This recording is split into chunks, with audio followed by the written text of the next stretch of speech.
Katika Zaburi ya 123. Hii Zaburi iliandikwa na Daudi. Na Daudi akaandika akasema, Bwana ndiye mchungaji wangu, sitapungukiwa na kitu. Kitu ambacho nataka kusema ya kwamba hii dunia ukiwa na Bwana hautapungukiwa na chochote, kwa sababu yeye ni yote ndani ya yote.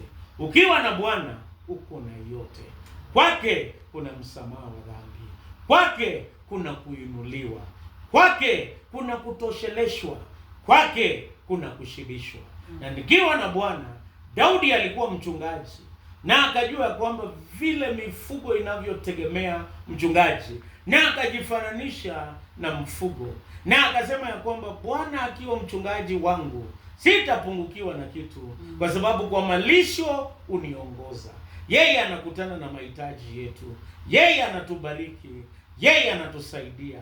Nikiwa na Bwana niko na yote ndani ya yote. Kwa nini sitapungukiwa? Ni kwa sababu niko na Bwana. Na yeye kwake kuna amani, kwake kuna baraka, kwake kuna ushindi, kwake kuna kutosheka, na kwake kuna uokovu na hata uzima wa milele.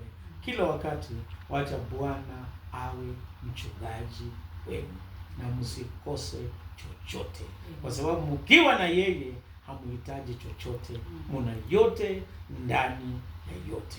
Mungu wa amani awabariki. Na asanteni kwa kutukaribisha.